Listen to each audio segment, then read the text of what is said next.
Thanks for downloading a 3CR podcast. 3CR is an independent community radio station based in Melbourne, Australia. We need your financial support to keep going. Go to www.3cr.org.au for more information and to donate online. Now stay tuned for your 3CR podcast. This next song is dedicated to anti-fascist action and all our friends in St. Pauli and in Germany. It's called This Is Free Europe. Here we go.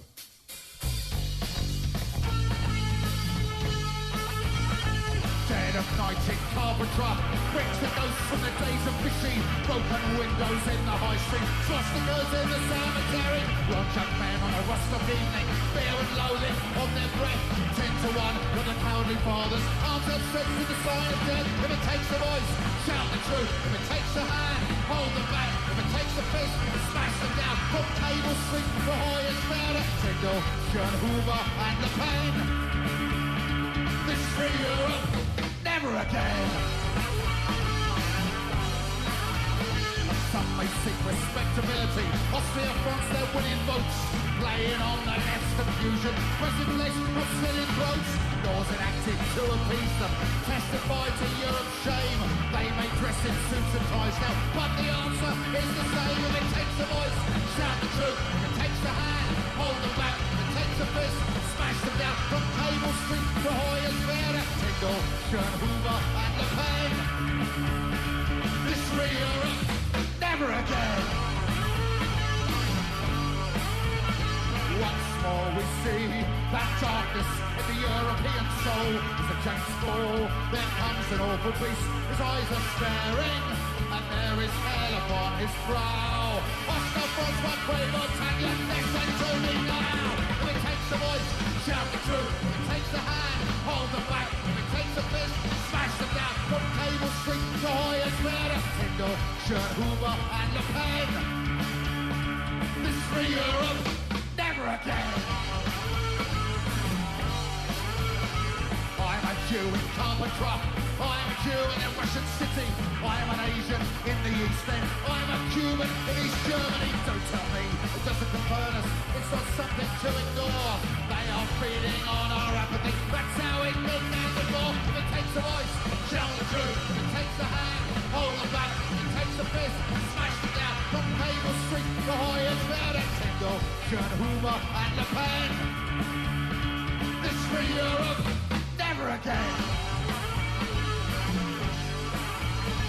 This free Europe, this free Europe, this free Europe, this is free Europe.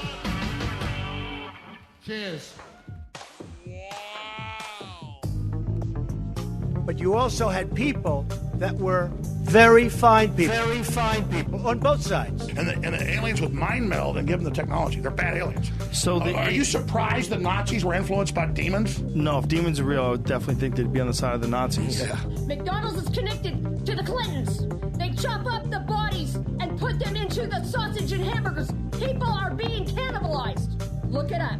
And I'm watching CNN talk about this as violent white nationalist protests. We have done everything in our power to keep this peaceful, you know? It's Pepe's become kind of a symbol. Welcome to Yeah Nah Passaran, a show about fascism and its gravediggers. I'm Cam Smith. I'm Andy Fleming. This week our guest is Emily Gorcenski, a data scientist and the founder of firstvigil.com. Thanks for joining us, Emily. Yeah, thank you for having me. I'm pleased to be here.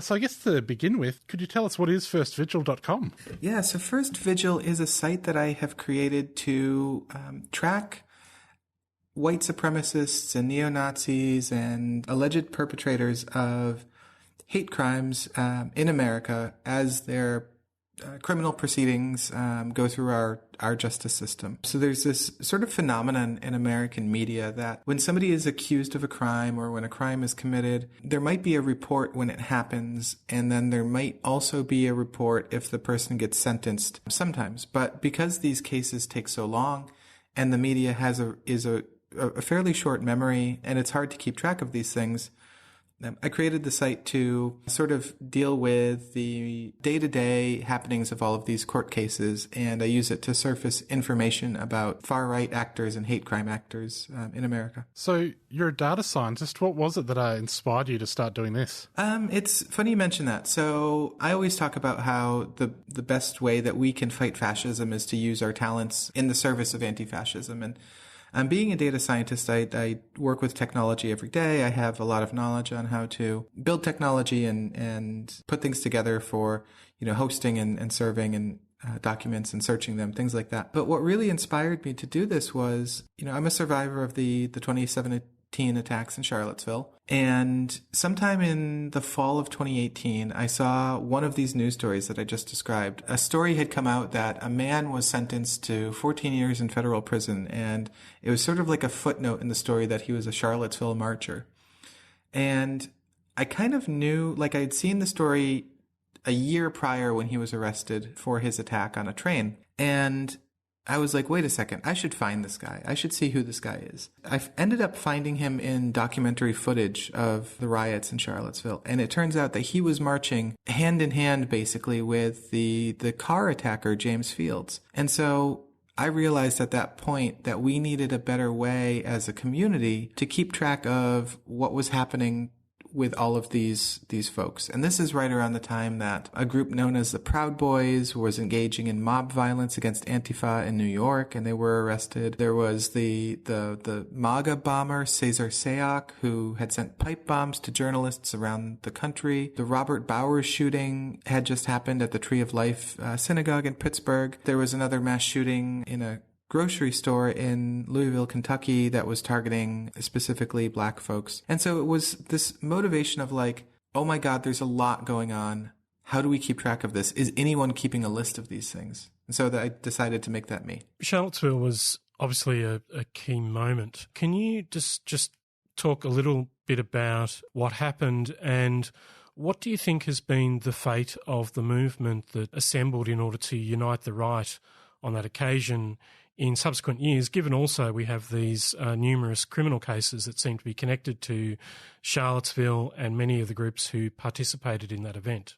Yeah, I think it's interesting. Unite the Right was, I think, in some ways the peak of what that movement was to be. It's important to see the alt-right in a greater context. Some of these groups are acting in the service of white supremacy at sort of the behest of forces that are much bigger than them, right? So my concern has never been solely with these, neo-Nazi groups that are dangerous and violent, but ultimately have no political power and are usually rarely more than maybe 40 or 50, 20-year-old guys throughout the country. I know that they're dangerous and clearly we oppose them. But there's a bigger picture here, and that is the ever-creeping threat of fascism in our governance, ways that our politicians and our leaders cater to right-wing interests, the ever-shifting rightward movement of our politics in particularly English-speaking, quote-unquote, Western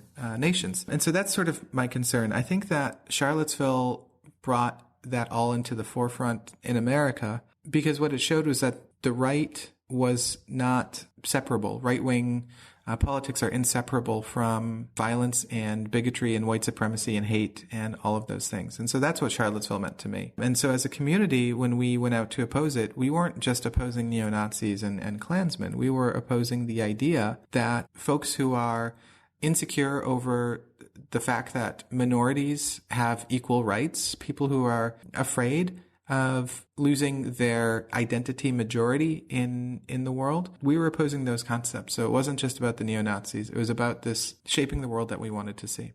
In terms of the more mainstream discourse, one thing I noted at the time of the event in Australia was there's a national broadcaster, Triple J, which has a dedicated current affairs program. And in the wake of Charlottesville, it invited Elliot Klein onto the show to explain to Australian youth what was the significance of the event. And during the course of that conversation, it was organised for trolls on 4chan and elsewhere to call into the show and to troll it. Can you talk to the ways in which these actors are attempting to influence mainstream discourse, not by marching through the streets proclaiming that we won't be replaced, but through interactions with more mainstream media and how they use that to try and get their messages across to a much broader audience. Well, I think that it's absolutely something that they do. You've called it out exactly. What we see is that this is a multifaceted campaign. You know, the street actions are directly connected to the way that media is being manipulated. And I think that internally within the right-wing movements, there's a lot of disagreement over what the right thing to do is, whether or not the street action versus what we call the movementarian streak of things is the better way for them to go about this. But absolutely, this is a movement that is built on populism, and the way to populism is to get your message out. And what better way to get the message out than to have the media eat it all up and to repeat it and to give you that airtime? So I think that it's something that needs to be tracked and watched very closely, because our media is typically not trained to deal with this type of deception, this type of behavior, this type of harassment. And it's taken us a very long time to communicate that this is happening, that both sides are not morally equivalent, and that the media is being used as pawns in this propaganda game. One of the memes that emerged from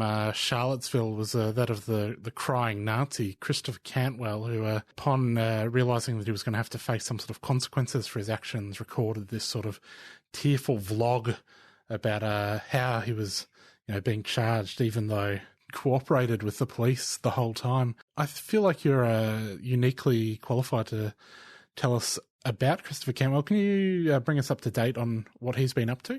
Sure, yeah. So I'll just say that the reason that he's known as the crying Nazi is because I'm the one that pressed charges on him and leaked the information that he had a warrant for his arrest. So when he made his, video crying, that was because of my warrant. So I literally make Nazis cry, which is a point of pride in my life. But I think that what's going on with him now is he's in jail again on federal charges this time, serious federal charges of violently extorting somebody to try to get dox information from them. So he was trying to get information about some other Nazi and had threatened violence against this man's wife and family. This is just one of many legal troubles for Chris. He's being sued in a lawsuit alleging that he was part of a conspiracy to commit violence, and he had to fire his lawyers because his lawyers were going to fire him because they couldn't get him to shut up. So naturally, of course, Chris is back in jail, and the last thing that he's doing is shutting up. So I expect that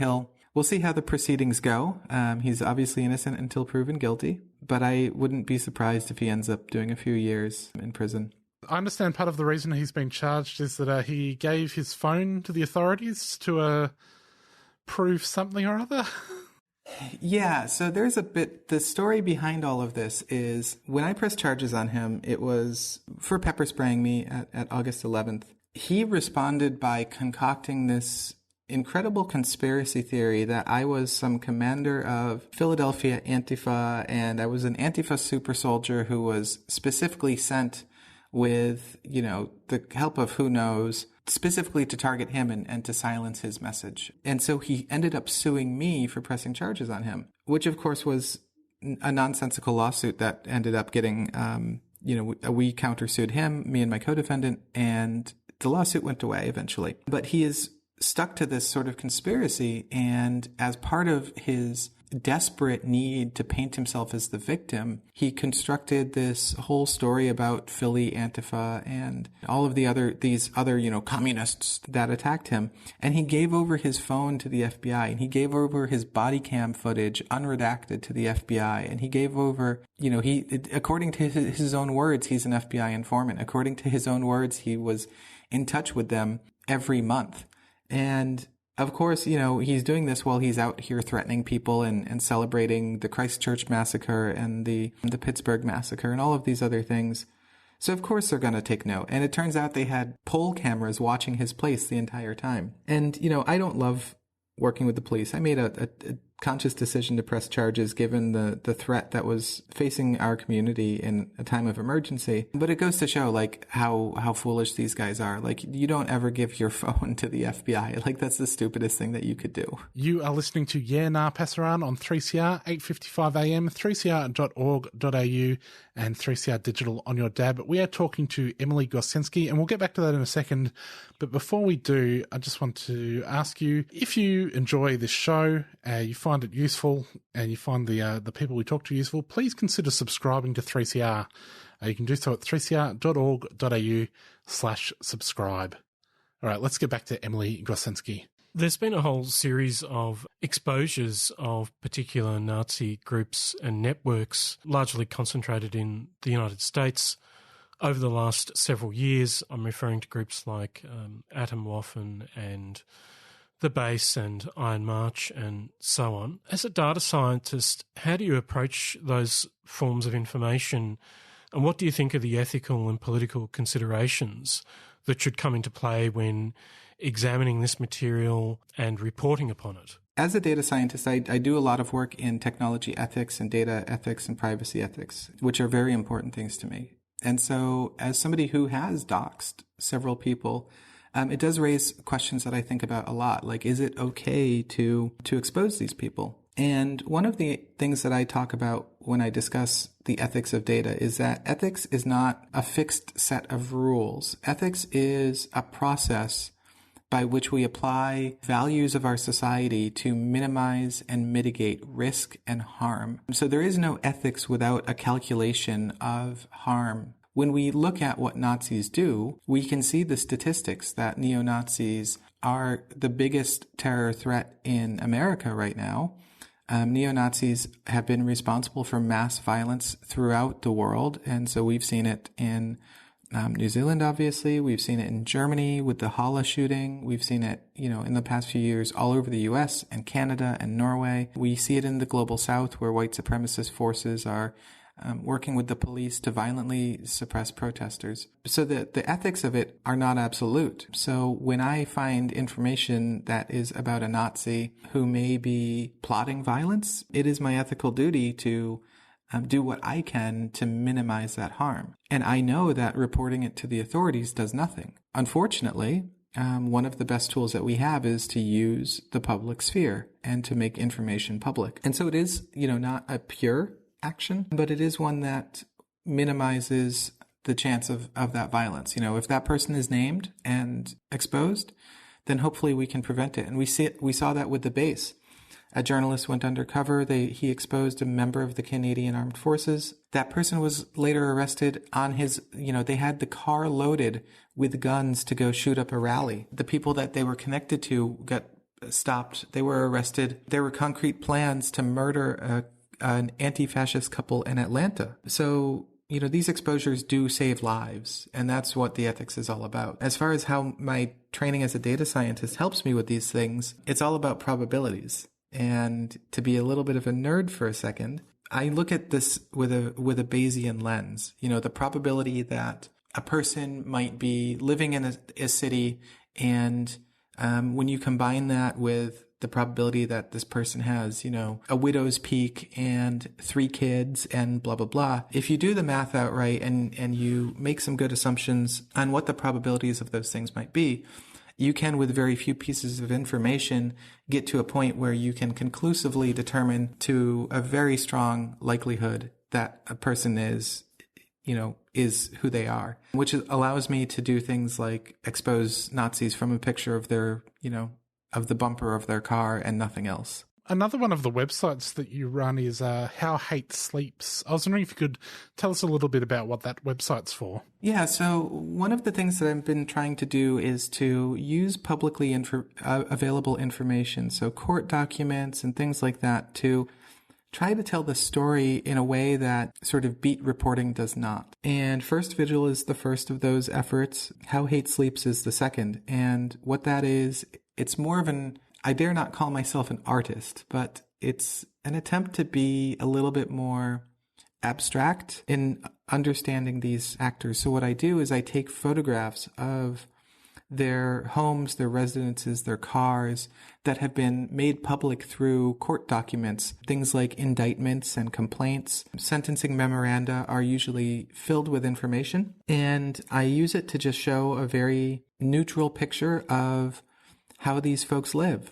Some of them live in absolute squalor. Some of them have extremely pristine living situations. Everything is in order and all of their personal belongings are in perfect places around their picture of Hitler that sits on their nightstand. So it's an interesting look at sort of the banality of evil and how these white supremacists are just like any of us in the sense that they have personalities, they have character types, they have all of these things. And you can't tell if somebody's a neo-Nazi. You actually have to look at their words and their actions. And we have to be, sort of on the lookout for those things in our society. They're not, marching around with skinheads and swastika tattoos all the time. Emily, you've argued that right-wing and white nationalist networks are especially vulnerable to infiltration. Can you explain why? One of the things that you have to understand about this sort of neo-fascist movement is that it largely grew from a very online movement, mostly of young millennial and late millennial young men. So the movement is full of people who are in their early 20s to 30s. There are some teenagers, even in these groups. And one of the things that is sort of a common character is that these are folks that are desperately lonely in some ways. They need to be part of some sort of connection, some sort of group, and they find these hate groups. And because of this sort of fringe nature of these groups and the isolation that a lot of these guys feel, it's fairly easy to get into them with a low amount of work. You have to be familiar with like some of their readings and the books that they like and their politics and things like that. But ultimately, they're kind of desperate for anyone to join. And so when you're desperate for anyone to join and you're trying to build a movement, you have lower standards for who can be part of it. The left is less about, it's more about solidarity, but it's also, the left doesn't feel like they need to recruit people, right? It's a movement built more on connection to humanity and seeking that connection to humanity that's genuine.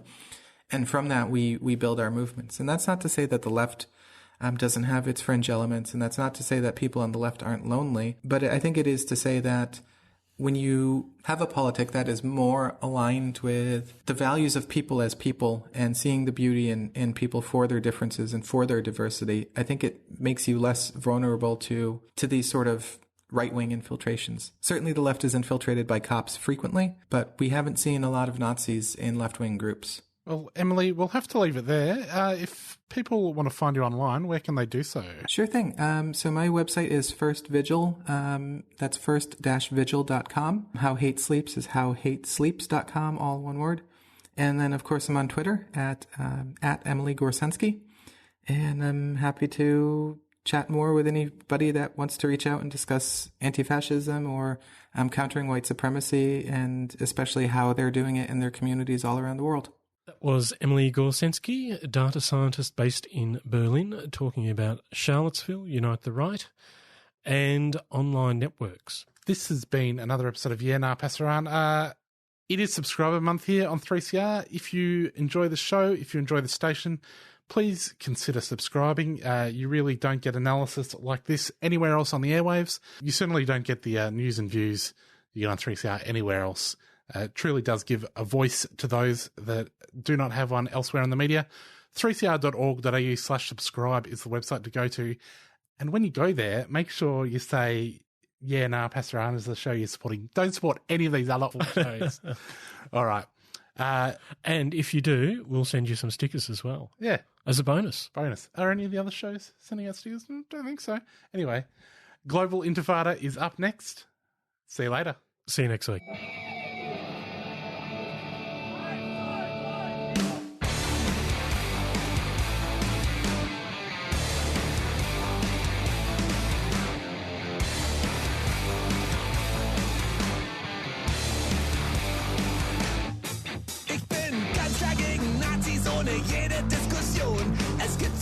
Scheiße, keine Legitimation. Rechts ist keine Meinung Bewegung, sondern hirnlos dummer Müll. Keinen Fuß bei den Faschisten, scheißegal wie laut sie brüllen. Keine Toleranz für Nazis, keine Akzeptanz für Hass. Für Verharmlosung im Alltag und Beschönigung kein Platz. Faschos gegenüber treten jeden Tag und überall immer wieder Zeichen setzen gegen rechts. Auf jeden Fall, ich bin ganz klar gegen Nazis und ich beziehe Position. Ich sage weg mit brauner Scheiße, ganz ohne jede Diskussion. Wow. Keinen Platz für Nationalstolz, Schopenhauer schrieb, wie's ist. Herkunft ist gar keine Leistung, darauf stolz zu sein ist Mist. Keinen Bock auf Patriotismus, scheiß auf Fahnenwedelei. Scheiß auf Farben oder Hymnen oder auf Deutschtümelei. Keinen Platz für Rechtsextreme und für braune Theorie. Keinen Raum für Vorurteile, Fremdenfeindlichkeit geht nie. Darum ganz klar gegen Nazis im alltäglichen Geschwätz. Auf der Straße, in der S-Bahn, in der Kneipe und im Netz. Ich bin ganz klar gegen Nazis und ich beziehe Position. Ich sage weg mit brauner Scheiße, ganz ohne jede Diskussion. Niemals!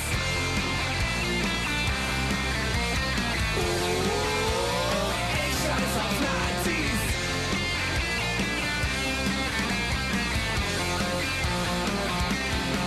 Ich bin ganz klar gegen Rassismus überall und zweifelsfrei. Keinen Bock auf dumme Witze, denn hier ist der Spaß vorbei. Und ganz klar gegen Chauvinismus, gegen Frauenfeindlichkeit, gegen prolligen Sexismus und Voreingenommenheit. Ganz klar gegen schwulen Hass und gegen Homophobie. Jeder Mensch liebt, wen er lieben will, egal ob ihn, ob sie. Und gegen Scheißgleichmacherei von Antifa und Rechtsextrem. Wer den Unterschied nicht schnallt, hat ein Intelligenzproblem. Ich bin ganz klar gegen Nazis und ich beziehe Position. Ich sage weg mit brauner Scheiße, ganz ohne jede Diskussion. Wir sind ganz klar gegen Nazis, ganz klar gegen Nazis. Und wir beziehen Position, Wir sagen weg mit brauner Scheiße, weg mit brauner Scheiße. Ganz ohne jede Diskussion, Ich bin ganz klar gegen Nazis und ich beziehe Position. Ich sage weg mit brauner Scheiße, ganz ohne jede Diskussion. Wow. Wow. Wow. Wow. Ganz klar gegen Nazis.